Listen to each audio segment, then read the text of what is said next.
Hello class 8, welcome to learn with Jinit Guru. मैं हूं निकी पंडित और आज का हमारा टॉपिक है combustible and non combustible substance. ठीक है, आज हम ये जानेंगे कि कौन सी चीज़ें बर्न हो सकती हैं, कौन सी चीज़ें बर्न नहीं हो सकती एंड किन किन की प्रेजेंस में हम किसी भी चीज़ को बर्न कर सकते हैं। So let's start today's lecture. सबसे पहले बात करते हैं कंबस्टिबल सब्सटेंस क्या होते हैं। The substance which burn readily are called combustible substances. जो इजीली बर्न होना चाहते हैं, जो बर्न हो सकते हैं, उसको हम क्या कहते हैं? कंबस्टिबल सब्सटेंस कहते हैं। जैसे कि पेपर है, तो पेपर को हम इजीली बर्न कर सकते हैं। ठीक है, यहाँ पे एलपीजी दे रखा है तो एलपीजी को हम बर्न कर सकते हैं, कैरोसिन को हम बर्न कर सकते हैं, right. For example petrol, LPG, wax, kerosene, paper, clothes, wood, coal etcetera are combustible substance. इन सबको हम बर्न कर सकते हैं। एंड नॉन कंबस्टिबल सब्सटेंस क्या होते हैं फिर? जिनको हम बर्न नहीं कर सकते। So the substances which do not burn are called non combustible substances. For example water, glass, sand etcetera are non combustible substances. तो ये कंबस्टिबल है, ये कंबस्टिबल है। ठीक है, यहाँ पे क्या है? ये ग्लास है, ये कंबस्टिबल नहीं है, नॉन कंबस्टिबल है। वाटर भी जो है हमारा नॉन कंबस्टिबल है एंड सैंड को भी हम बर्न नहीं कर सकते।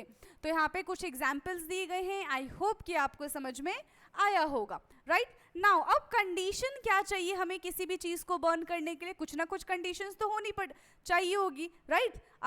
बिना उस कंडीशन के हम चीज़ों को बर्न नहीं कर पाएंगे। सबसे पहले कंबस्टिबल सब्सटेंस को ही हम बर्न कर सकते हैं। नॉन कंबस्टिबल सब्सटेंस के लिए चाहे कुछ भी कंडीशन लगा दो, उसको कैसे बर्न करेंगे हम? Combustible substances are the substances that can easily burn, like wood, paper, clothes, petrol, kerosene, LPG, and combustion of all carbon-based fuel produce CO2 and H2O.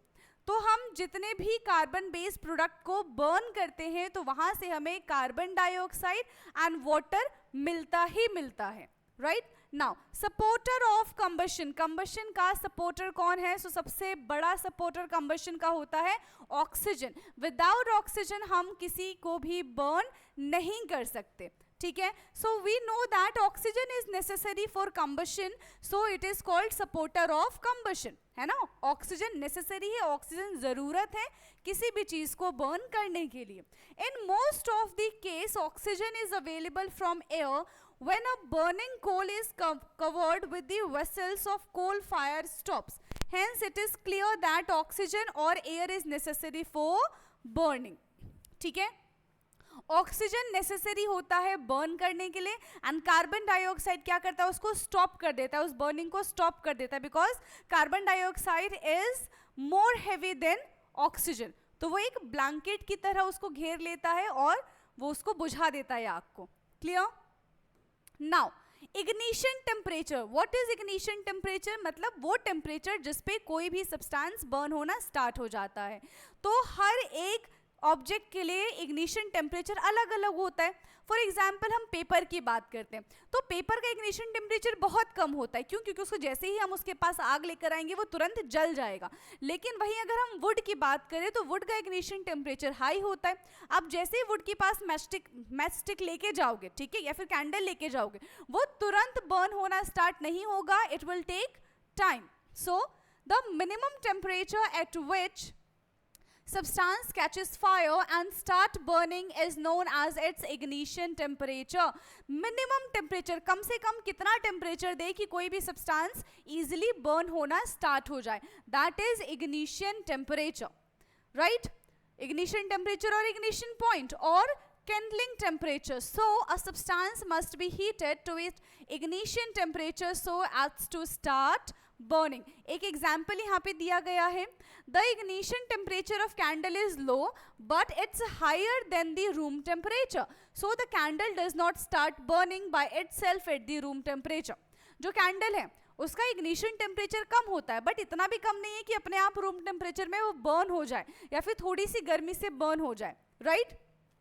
When a burning matchstick is applied to the wick of the candle, the heat produced by the matchstick rises the temperature of the candle, which is equal to its ignition temperature. So the candle catches fire and start burning. Different fuel have a different ignition temperature. Fuel क्या होता है? जो चीज़ें burn की जाती है, that is the fuel.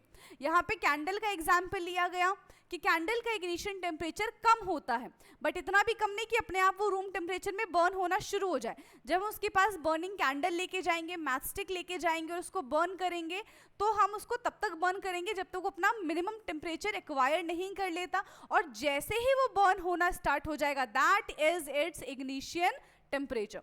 Clear है? तो किसी भी चीज़ को बर्न करने के लिए हमें सबसे पहले उसके इग्निशन टेम्परेचर तक पहुंचना पड़ता है, और इसी तरीके से हम चीज़ों को बर्न कर सकते हैं. तो आई होप कि ये लेक्चर आपके लिए यूजफुल रहा होगा.